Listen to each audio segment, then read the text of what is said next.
to start, tell me a little bit about yourself, including your faith or non-faith tradition and anything else you want to include. Sure. So I wasn't raised in any religion. Both my parents were raised Catholic, but kind of left the church once they were older. My dad's family was very strictly Catholic, and my mom's from Puerto Rico, and anyone who knows, the Latinx culture is pretty like embedded in Catholicism and things like that. But no, I was never raised in that. I've never been baptized, I don't think. So I never missed it. Like it wasn't something that I was like weirded out by. Like I didn't even know that was a thing that people did until I was probably in like middle school, and people started talking about like their church groups and stuff, and I was just like, oh, like people actually go to church? Like I didn't know that. I thought it was just kind of like a whatever thing on like holidays or something. I didn't know it was like a regular thing that people did. But my mom kind of taught us some prayers and stuff, I think, when I was really, really young. But they always felt like games to me, and I didn't know it was like she was actually teaching us some things. But she says now that she kind of wishes she had raised us in a little bit more of her Catholic traditions, but she's not a super big fan of organized religion. So I don't think I would have ever been a part of that. So yeah, I pretty much identify as agnostic. I'm still kind of a spiritual person. Like I believe that there's something greater out there, I think it's too terrifying to think that we're all alone in this universe or on this planet. Like that's too much. But yeah, I've never really belonged to any kind of organized religion. What is something about your religious or non-religious tradition that you wish other people knew about? I think the one thing is that I think a lot of people, when I say agnostic, they conflate it with atheist. And I like to fight against that, because I think being an atheist is no more, atheists like to have a lot of pride in themselves of being like, well, there's no evidence for any kind of religion and stuff. And I'm like, well, there's no evidence in the contrary. And I feel like they're just like, both when you go to those really extreme ends, people are just so gung-ho about it that they get very negative. And I don't like that. I don't like to put people down for their beliefs and stuff. I think that for a lot of people, having faith is really healing and really great for them and stuff. It's just not what I want in my life. And I think I would like people to understand that to the degree of like, when religion gets to the point where you're trying to dictate what other people can do with their bodies and with their lives, even though they don't belong to your faith, I think that that's a problem.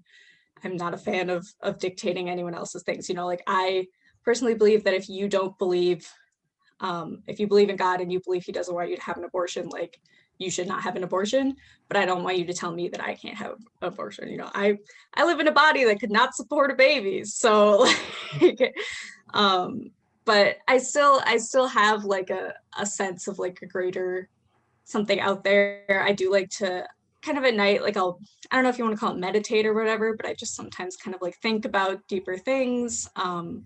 Maybe some people, like in the way that some people might call praying, I just like to like take a moment and think about maybe my ancestors or kind of things like that. I've been getting into like a little bit of ancestral traditions from my Puerto Rican side and stuff, but it's all very like just like kind of general and not very specific. What teaching within your worldview has most impacted you? Or I guess I don't know if you want to call it teaching, but I guess just something in your worldview that really has impacted you. Yeah, I think I like to think that we're all responsible for ourselves. And for some people, it's very comforting to just be like, there's a greater plan and I don't have to worry about things. For me, I don't love that, like I kind of want to be like, I have control of my own destiny. I control my own future. I can change things if I want to. So I feel very like like, I don't know what the right term would be for this. I'm trying to think like self, not like empowered, but like just that I have a lot of like control over myself, I guess. I get what you're trying to say. Yeah. I think in a very similar way as well, even though I do have a faith where I'm very much like, my whole life is not set out ahead of me. Like, right. I mean, my choice is something, like it matters. What are your most meaningful non-spiritual practices? I know you kind of touched upon this, but Yeah. I think I just really like to take time to think about, my morals and like if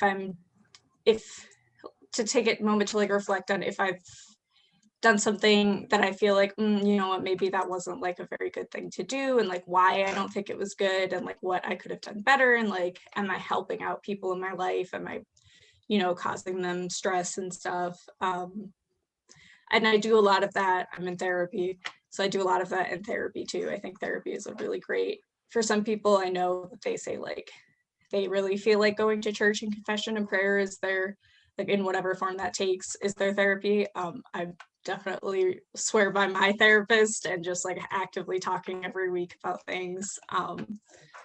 And I also like connecting with my family a lot in whatever form that takes. Like, I think just spending time together. how does your non-faith tradition impact you as a student? I don't think it has too much effect, mainly because what I do in school and as a student doesn't spread to like faith in any way.